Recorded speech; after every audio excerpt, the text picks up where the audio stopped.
Realmente podemos preguntarnos cómo está el mundo hoy, ¿no? Y curiosamente esa es una pregunta que se hace a veces al iniciar los noticieros, ¿no? ¿Cómo está el mundo hoy? ¿Cómo amaneció el mundo, ¿no? Y empiezan a pasar las noticias y decimos, ay, no queremos ni saber cómo amaneció, ¿no? Porque cada vez está peor, no quiere uno ni enterarse mejor, ¿no? Y a veces sucede eso, que no queremos mejor, ya no voy a escuchar noticias, ya no voy a ir porque pues son puras cosas desagradables, pero es un termómetro, es como está el mundo, o sea, así responde a esa pregunta. ¿Cómo está el mundo hoy? Así está el mundo, y eso que en las noticias pues no sale todo, ¿no? Hay muchas cosas ocultas que no se conocen, pero que nos podemos dar una idea por todo de lo que nos estamos enterando, y todos los días suceden cosas. Es impresionante realmente lo que sucede. Si ponemos atención a todo lo que vemos que sucede a nuestro alrededor, que puede ser a través de las noticias, de la radio, de las redes sociales, del YouTube, pues nos daremos cuenta que realmente el mundo está mal. El mundo está muy mal. A mí me llama mucho la atención, y creo que ya lo he comentado, con cuánta frecuencia aparecen jóvenes desaparecidos. Y todos los días veo en redes sociales pues nuevos anuncios de que salió de tal hora de su casa y ya no regresó, sus papás le esperan si lo ven, y todos los días, mucho de mujeres, pero de jovencitos también. Y es algo realmente impresionante, la cantidad y la frecuencia con que esto sucede, porque todos los días yo observo casos nuevos, muchos casos nuevos. Tengo un amigo que falleció hace un par de meses, y él tenía una página que se llama SOS, o se llamaba, no sé, ya no la he checado porque él la manejaba, SOS Ni Una Más. Y él me decía, mira, pues en lo que va del año van tantos desaparecidos, y me daban unas cantidades impresionantes, ¿no? Realmente es algo raro. Pero eso es un termómetro, es un indicador, es cómo está el mundo hoy, ¿no? Pero lo que más me llama la atención es la actitud de la gente, porque la gente pues ya no se sorprende, ya es lo de todos los días, es lo común. O sea, estamos viendo niñas desaparecidas, jovencitos desaparecidos, familias dolientes, y ya no llama tanto la atención. La gente no se escandaliza, como que se va normalizando, ¿no? Pues es normal, es común. Y eso es algo que pudiera ser denominado como el signo de nuestros tiempos, ¿no? O sea, vivimos tiempos de mucha maldad, pero también de mucha incertidumbre y de mucha indiferencia de la gente, que evidentemente como creyentes nosotros no debemos tomar esta posición. ¿Cómo podemos explicarnos que haya tanta maldad? Bueno, pues no podemos explicarnos, el Señor ya nos lo explicó. Dice el Señor en su palabra, mas los malos hombres y los engañadores irán de mal en peor, engañando y siendo engañados, o sea, engañando a los demás, siendo engañados por los demás y siendo engañados por Satanás. Porque la corriente del mundo, lo sabemos, la imprime Satanás, que es el príncipe de este siglo. Y la gente, ¿qué hace? ¿A qué se dedica? Yo no voy a ver noticias de televisión, pero voy a ver fútbol, porque el fútbol sí me gusta. No voy a ver noticias, pero voy a ver novelas, ¿no? O voy a ver este programa de casos X. Tengo amigos que parecen vivir nada más 6 meses o no menos, poquito menos al año, porque ellos miden su vida por temporadas de fútbol americano. Y dicen, ahora sí, de tal fecha a tal fecha ni me busquen ni me hablen, porque ya empezó la temporada de fútbol americano, y se chutan todos los partidos. Y un partido a veces dura hasta 3 horas. Y todos los partidos, y entre ellos comentan, ¿no? Termina la temporada de fútbol americano y ya están de mal humor, no quieren saber nada. Y es increíble, no sé cómo, de veras es lo único que te mueve, lo único que te interesa, es lo único que te entretiene. Yo creo que la gente busca distractores. Distractores para no pensar en las cosas verdaderamente importantes, que son las cosas que estamos viviendo. Que la maldad ha ido en aumento y que evidentemente, como el Señor dice en su palabra, pues en los últimos tiempos se acerca. Los hombres, en lugar de recibir a Dios, dice la palabra de Dios, que decidieron amar las tinieblas y las malas obras. Dice Juan 3:19, y esta es la condenación, que la luz vino al mundo y los hombres amaron más las tinieblas que la luz, porque sus obras eran malas. Y entonces ahí se acomodan. Como yo hago cosas malas para que nadie me recrimine, pues yo no le recrimino a los demás. Y están pasando cosas muy feas, pero pues yo me hago como que no veo y me entretengo en las cosas que a mí me gustan, que a mí me satisfacen, etc. Realmente estamos viviendo una época terrible en la que no hay amor. Por eso hacía referencia a lo que comentaba Ramón en su meditación. No hay amor en el mundo. No hay un verdadero amor. Y esto es consecuencia de esto, de que justamente la gente ha desechado a Dios de sus vidas. No lo ha querido escuchar. Amaron más las tinieblas que la luz.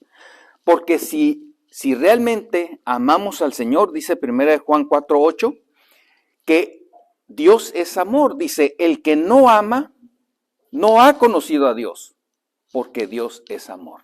Entonces estamos viendo un mundo sin Dios y como consecuencia un mundo sin amor. No hay el amor en el mundo. Por lo tanto, el mundo necesita el amor de Dios. Y es el tema que vamos a tratar el día de hoy. Y es muy evidente que el mundo se encuentra sin amor, pero particularmente sin el amor de Dios. El mundo necesita el amor de Dios porque hoy vemos cómo el egoísmo y la falta de compasión abundan. Ahorita se nos presentaba un testimonio muy bonito en función de esto que estamos leyendo de los proverbios y cómo nos mueve a interesarnos por una persona que está teniendo un problema personal, independientemente de muchas actividades que tengo que hacer, que se vuelven un distractor también. No es que, y una justificante, no es que tengo mucho trabajo, es que ahorita no puedo hablar con ellos, pero si realmente nosotros estamos al pendiente y viviendo los principios del Señor, vamos a tener interés por las personas, un interés genuino, amor por las personas. Porque hoy hay egoísmo y falta de compasión. Y bueno, estamos viviendo, como decíamos, los postreros días. En 2 Timoteo 3, del 1 al 2, dice, en los postreros días vendrán tiempos peligrosos, porque habrá hombres amadores de sí mismos, avaros, vanagloriosos, soberbios. Tiempos peligrosos. Hace algunas semanas tuve la oportunidad de ir a dar una plática a una ciudad muy conocida por diferentes hechos. Fui a Culiacán. Y bueno, la primera pregunta es, ¿de veras a Culiacán? O sea, ahorita, pues sí, es que se ha estado posponiendo precisamente por las actividades que hay ahí. Y bueno, pues es una guerra impresionante que está sucediendo ahí en esta ciudad, en donde se asientan pues diferentes bandas, ¿no? de maleantes. Pero lo que llama la atención es que pues la gente, hay balaceras por todos lados y a cualquier hora. Y entonces cuando uno le pregunta a la gente, dice, no, pues nada más, mira, no salimos en la noche. En la noche todo se cierra temprano y la gente no sale. No salimos en la noche y a veces, pues que si hay una balacera, pues no llevan a los niños a la escuela. Realmente es un caos. Pero el gobernador de ese estado escuchó una declaración que hizo en esos días, porque supuestamente pusieron esta jornada porque ya había disminuido, ¿no? Entonces ya boletos de avión y todo, y un día antes aparecieron unos cuerpos colgados en los puentes, entonces como que había disminuido y arreció esta situación. Y entonces, pues los papás no mandaron a los niños a la escuela, y el gobernador dijo, no, hay todas las condiciones para que puedan ir a la escuela. O sea, yo no sé por qué los papás no mandan a los niños a la escuela. O sea, todas las condiciones va. Porque lamentablemente, pues si entre ellos nada más se mataran, pues digo, no está bien, pero pero no estaría tan mal. No, rafaguean y el que caiga, el que vaya pasando por ahí. Ellos aseguran, no les interesa pues quién se atraviesa. Y entonces, ¿cómo vamos a poner a los niños en riesgo? O sea, qué padre sería tan inconsciente como para decir, sí, hijos, váyanse a la escuela, no hay problema. No. Ahí va pues ahí le saca la vuelta a las balas. ¿Qué le dices? O sea, no es posible. O sea, pero el señor gobernador, no sé si inconsciente, irresponsable o coludido, ahí ustedes escojan, dice, no, si hay condiciones, no hay problema, manden a los niños a la escuela. Es un tema que ha normalizado, ya es normal. Entonces, lo que está diciendo la autoridad, porque la autoridad, es que esto es normal, que no se preocupen, o sea, siempre va a seguir habiendo, etcétera, ¿no? Realmente no nos podemos nosotros normalizar de esa manera, ¿no? No podemos decir que las cosas están bien o que están normales. Le decía a una persona que decía, bueno, pues eso es normal, bueno, pero lo que es normal no necesariamente es lo que está bien. ¿Qué es lo que está bien? Nosotros estamos estudiando ahora en el libro de Proverbios y siempre en la palabra de Dios nos dice lo que está bien. Y nosotros podemos tener la certeza de lo que está bien y lo que está mal, porque la gente se confunde, eso es normal. Es que hay balaceras, pues es normal, ya que haya balaceras. No es normal. Es una conducta realmente pues reprobatoria y que no debería existir. La falta de amor lleva a una sociedad por el egoísmo, por la insensibilidad hacia los demás. No me interesa. Oye, pero es que fíjate que esta secuestraron, pues ni la conozco, ni sé quién es. Oye, es que mataron a fulanita, y luego juzgamos, en esas habrán dado, ¿no? Quién sabe con quién andaría, etcétera, ¿no? Y nos deshacemos, nos desinteresamos. En lugar de orar por las personas y decir, Señor, pues realmente danos la oportunidad de participar activamente en esta guerra, pero por medio del amor.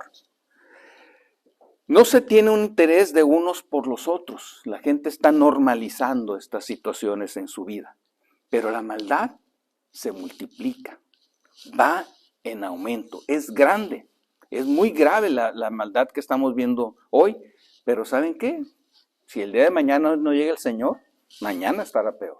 Y si pasado no llega el Señor, pasado estará mayor. El Señor nos lo dijo, la maldad irá en aumento. El Señor nos dijo que en estos tiempos habría injusticias y habría maldad, dice Mateo 24:12, por haberse multiplicado la maldad, el amor de muchos se enfriará. Y este es un tema importante al que debemos poner interés nosotros. Se multiplicó la maldad, dice, y el amor de muchos se enfriará. El amor actúa como un freno. El amor actúa como un freno ante la maldad cuando es bien dirigido y bien canalizado, sobre todo por los creyentes. Porque el mundo necesita el amor de Dios. Y lo necesita porque solo el amor de Dios es verdadero. Realmente ya hemos comentado en otras ocasiones que cuando la gente dice amar sin conocer a Dios, realmente pues es un sentimiento de egoísmo. Y dicen te quiero, ¿no? Es un sinónimo de te quiero, te anhelo, te deseo. O sea, es un sentimiento egoísta. Me gusta pasar tiempo contigo, me gusta andar contigo. Es un sentimiento de egoísmo. Pero 1 Corintios 13 nos define el amor de Dios, que es un amor maravilloso. Y vamos a leer nada más del 4 al 7, que dice, el amor es sufrido, es benigno. El amor no tiene envidia. El amor no es jactancioso, no se envanece, no hace nada indebido, no busca lo suyo, no se irrita, no guarda rencor, no se goza de la injusticia, más se goza de la verdad. Todo lo sufre, todo lo cree, todo lo espera, todo lo soporta. Este es el amor de Dios. Y nosotros tenemos en el Señor Jesucristo el modelo encarnado de este amor. Nosotros podemos ver la vida del Señor Jesucristo y cómo Él vivió 100% de acuerdo al amor divino, de acuerdo al amor de Dios. Es sufrido, Es decir, quien ama verdaderamente está dispuesto a pasar cualquier consecuencia con tal de llevar un beneficio a otra persona. Es benigno, siempre busca lo bueno. No tiene envidia. Porque a veces pasamos muy rápido estos textos y decimos, sí, esto es así. Pero, ¿qué tal cuando vemos que nuestro vecino compró un carro nuevo, o ya arregló nuevamente la casa, o está en un lugar donde está haciendo mucho dinero, y nosotros se nos mueve así algo como diciendo, híjole, ¿y yo por qué no, verdad? Yo podría haber hecho esto, yo podría estar. O sea, la envidia puede formar parte de nuestra vida, pero el verdadero amor no tiene envidia, no envidia a nadie. No es jactancioso, por supuesto que no es jactancioso, no es decir yo hago las cosas por mí mismo y yo lo puedo resolver todo. Dependemos del Señor, no se envanece, no cae en vanidades. Obvio que no hace nada indebido, pero no busca lo suyo. Busca el bien de los demás. No se irrita. Ahorita escuchábamos un testimonio de la irritabilidad que a todos nos ataca. De repente nos irritamos porque nos sentimos atacados y aflora la cara. Pero el verdadero amor nos irrita, no guarda rencor. Y cuando nosotros sabemos que el Señor nos muestra en su palabra que debemos amar a otras personas, nos damos cuenta que somos faltos de amor en muchas ocasiones, porque a veces guardamos sentimientos o guardamos rencores. El amor no se goza de la injusticia. ¿Cuántas injusticias vemos todos los días y pasan desapercibidos? Deberíamos de preocuparnos por ellos, deberíamos de ocuparnos en ello. Dice, se goza de la verdad. Y luego dice, todo lo sufre, todo lo cree, todo lo espera, todo lo soporta. Este amor no es un amor humano, es un amor divino. Es el amor perfecto de Dios. Y ese amor perfecto de Dios ha venido a morar en nosotros. Nosotros tenemos esa capacidad de amar.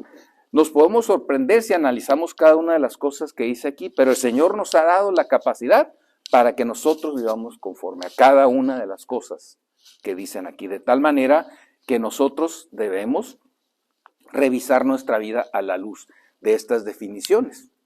Pero decíamos que el mundo necesita el amor de Dios precisamente porque Dios en esencia es amor.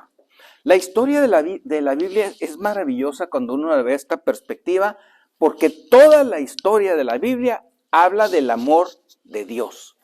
Y podemos revisar cómo trata con su pueblo, cómo trata con nosotros, y todo motivado por el amor de Dios. En la Biblia nosotros conocemos este amor verdadero del Señor y es el libro del amor, lo podríamos denominar de esta manera, ¿no? Toda la historia bíblica nos habla del amor de Dios.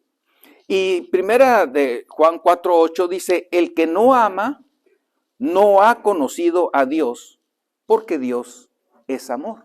Por eso decíamos que el mundo no conoce a Dios. Y dice la palabra de Dios que el mundo no le conoció.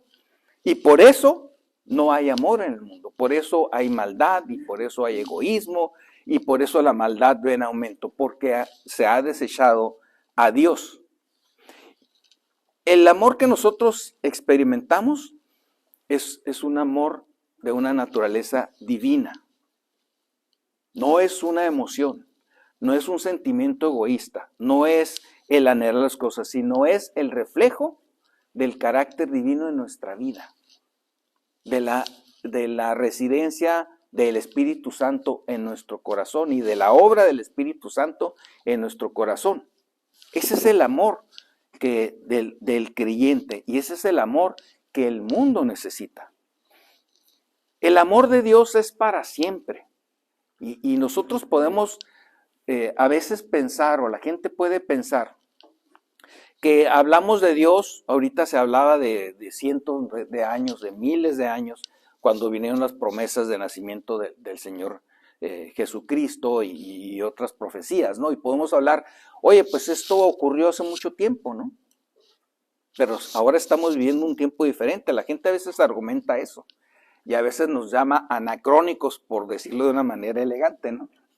Nos dicen más feo porque nosotros estamos viviendo precisamente por principios bíblicos, que son principios de miles de años que el Señor ha dejado ahí, pero son principios válidos, pero son principios eternos.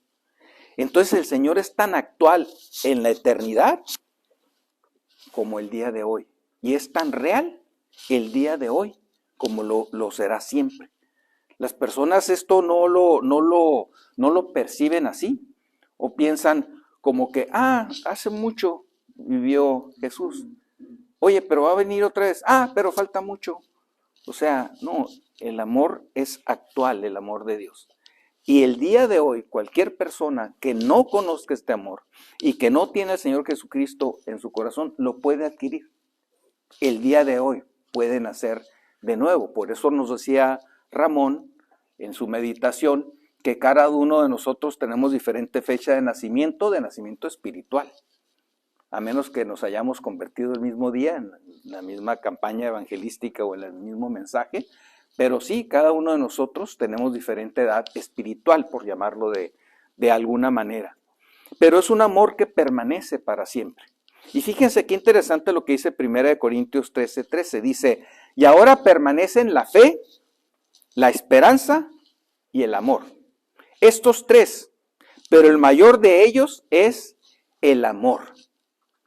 ¿Por qué será el amor el mayor de ellos? ¿Por qué lo llamará el mayor de ellos? Habla de la fe, la esperanza y el amor. Pero de estos tres, el mayor es el amor. Bueno, porque la fe se fija en la revelación divina, lo que el Señor nos muestra en su palabra y tiene que ver con nosotros y tiene que ver con lo que nosotros estamos confiando en el Señor. La esperanza también se fija en las promesas del Señor y sabemos que las promesas del Señor se cumplen y se cumplirán. El resto tiene que ver con nosotros. Llegará un momento en que esto se cumplirá, pero el amor permanece para siempre. Ha sido, es y será, porque es una característica de Dios. El amor permanece, por eso dicen, y ahora permanecen la fe, la esperanza y el amor, estos tres, pero el mayor de ellos es el amor, porque el amor es una característica de Dios. Lo otro está relacionado con nosotros, por eso es perecedero. Al asimilar el amor de Dios y compartirlos con los demás, entonces estamos compartiendo algo eterno, algo que trasciende, que permanece, algo que es propio de Dios.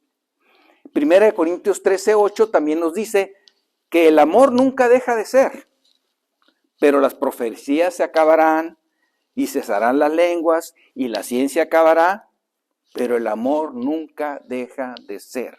El amor permanece para siempre. El mundo necesita de este amor porque es evidente que no lo tiene. El mundo sin el amor de Dios se autodestruye y lo estamos viendo a nuestro alrededor. No dejo de recordar el tiempo de la pandemia, que para mí fue un tiempo de reflexión y que a veces dirán que estoy loco, pero a veces extraño el tiempo de la pandemia porque era todo tan pacífico, tan tranquilo, podía uno ver la creación, no había autos, estaba todo, la verdad, sé que había mucha gente sufriendo, no estoy minimizando eso, pero era muy tranquilo, fue como una pausa, como que el Señor dijo, a ver, hagan una pausa y pónganse a pensar en lo que está sucediendo. Y bueno, ahí nos pudimos dar cuenta de la maravilla de la creación, pero también cómo el ser humano ha ido destruyendo la creación y se ha ido autodestruyendo. Y vimos cómo empezaron a florecer las cosas. Algo que me impresionó fue ver documentales que los canales en Venecia de repente empezaron a fluir agua limpia, hasta delfines había, algo que nunca había sucedido, ¿no? Por poner un ejemplo, pero así se vieron muchísimas cosas de cómo la creación nuevamente, respondiendo a ese llamado del Señor, a esa ordenanza que tiene de Dios, pues se va renovando. Ante la falta de acción destructiva del hombre, vemos cómo la creación se renueva, no había contaminación, se veía lejísimos el panorama, realmente era muy tranquilo, pero bueno, esto nos puede ayudar a entender de cómo el mundo se va autodestruyendo. Ahora, esta fue una pausa. Y creo yo que es un mensaje que no todos entendimos, porque ¿qué sucede después de la pandemia? Se multiplica todo, se acelera todo y las cosas malas se multiplican. Como que ahora sí vamos a tener oportunidad y se desata un poquito como la barbarie. En Proverbios 10:12 dice que el amor cubre todas las faltas. Dice, el odio despierta rencillas, pero el amor cubrirá todas las faltas. El ser humano se destruye a sí mismo y se autodestruye, pero el amor cubrirá todas las faltas.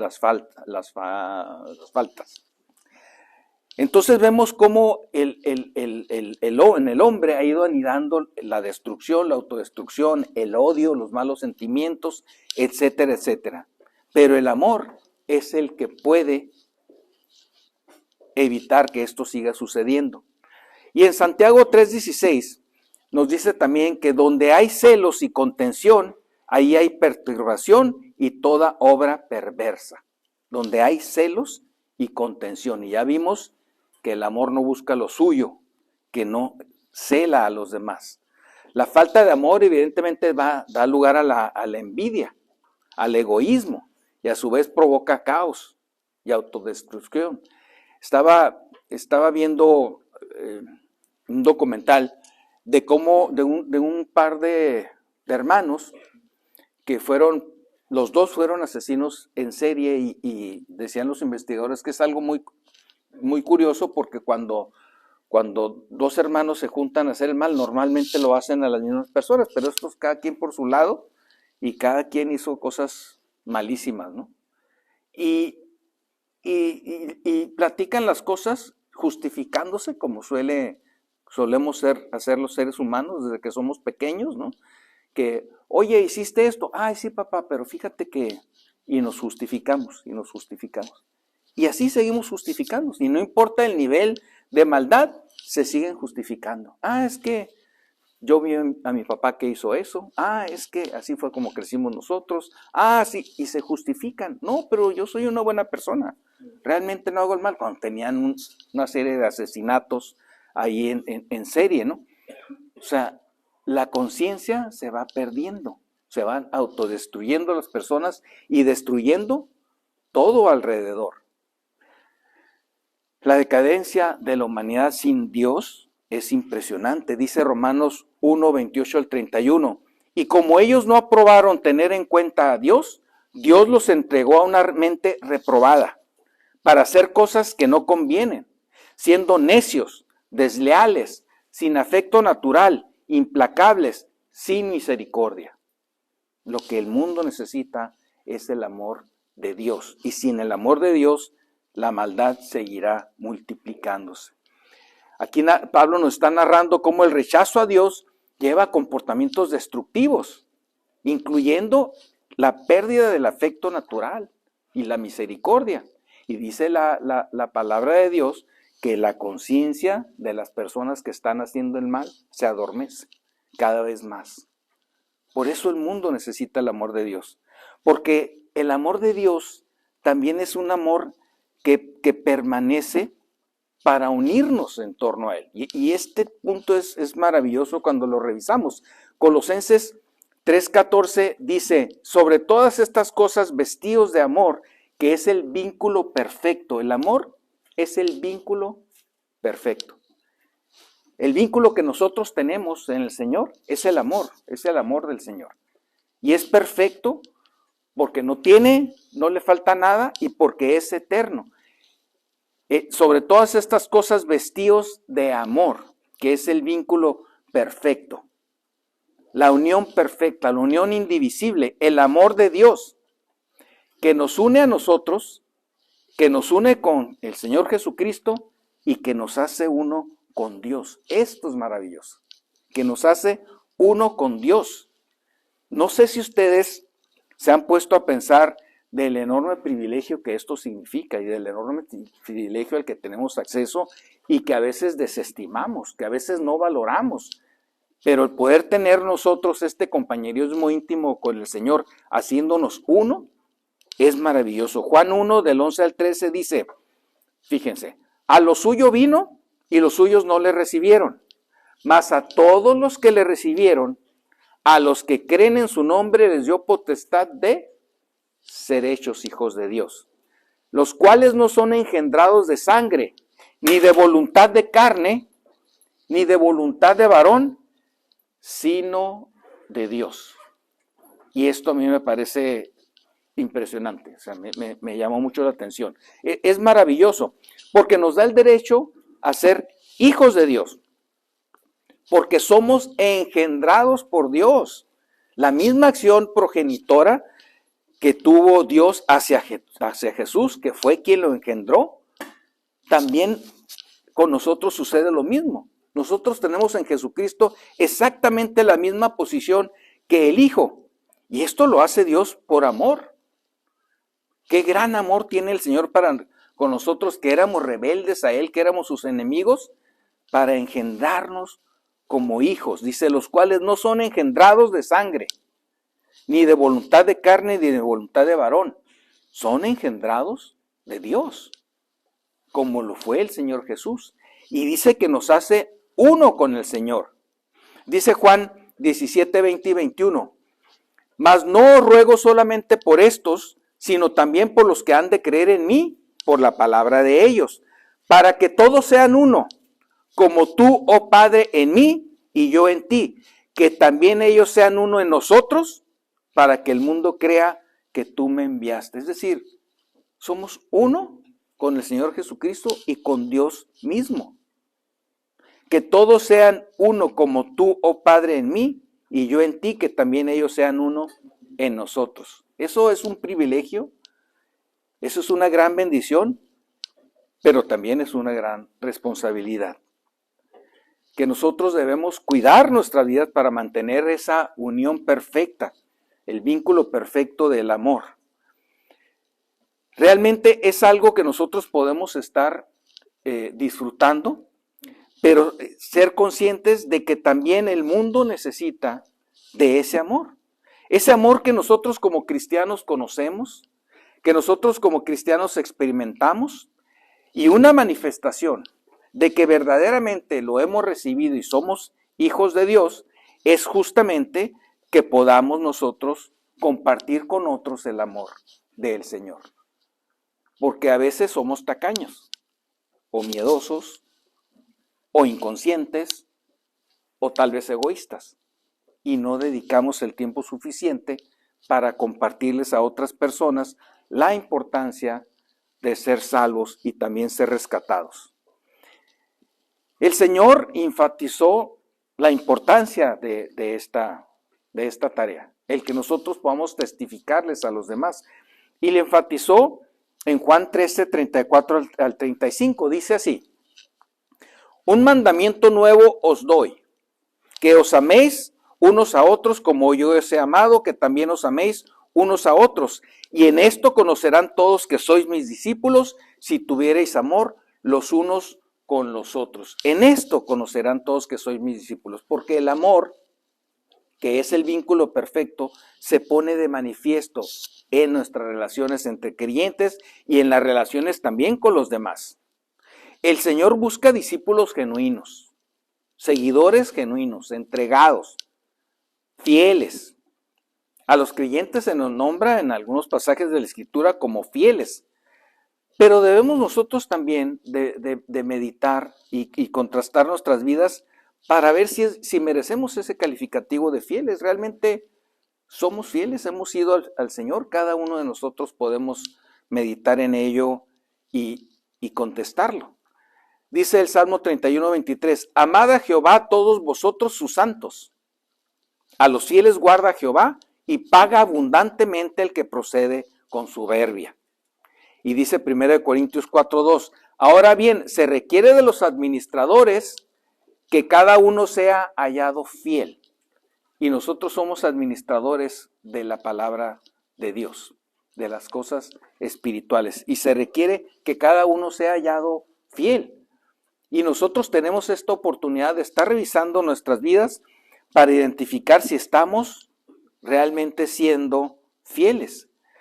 Pero fíjense cómo el Señor pone este sello de la característica de los verdaderos creyentes, que es el amor.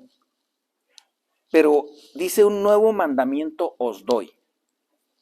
Y es interesante revisar en eso, porque cuando el Señor enfatiza que nos amemos unos a otros como Él nos ha amado, dice precisamente que es un nuevo mandamiento. Y es curioso porque, como dijimos anteriormente, toda la Biblia habla del amor de Dios, toda la Biblia. De hecho, el resumen de lo que conocemos como los mandamientos trata precisamente del amor que debemos tener nosotros, los creyentes. Dice Mateo 22, 37 al 39. Amarás al Señor tu Dios con todo tu corazón y con toda tu alma y con toda tu mente. Este es el primero y grande mandamiento. Y el segundo es semejante: amarás a tu prójimo como a ti mismo. El Señor, en toda su palabra, habla de la importancia del amor a Dios y del amor al prójimo. Dice, ahí se resume toda la ley, toda la enseñanza rica que tenían los antiguos, que estamos revisando ahorita en Proverbios, todas las generaciones que pudieron beneficiarse y recibir la bendición de estas enseñanzas. Todas esas enseñanzas están plasmadas y están filtradas a través del amor de Dios. Amarás al Señor tu Dios de todo tu corazón y con toda tu mente y con toda tu alma, y a tu prójimo como a ti mismo. Entonces, ¿por qué dice acá que es un nuevo mandamiento? Un mandamiento nuevo os doy.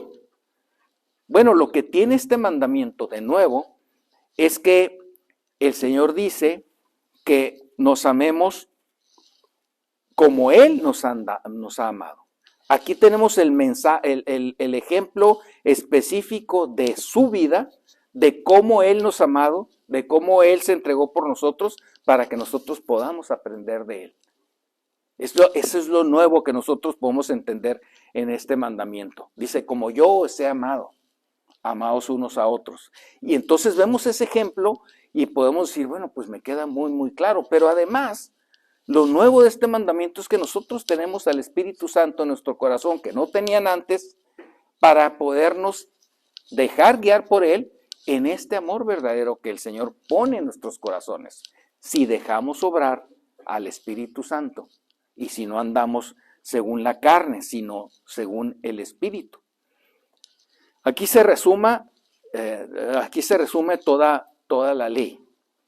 Amad a Dios y a vuestro prójimo. Y a veces entendemos que también se nos dificulta, y tenemos que reconocerlo, amar a personas que no han sido gratas con nosotros. O sea, a veces conocemos a alguien y decimos, híjole, esta persona pues no merecería, y queremos, nos incomoda a veces que puedan estar prosperando, pero es que no lo merecen. Pero ¿quiénes somos nosotros para juzgar?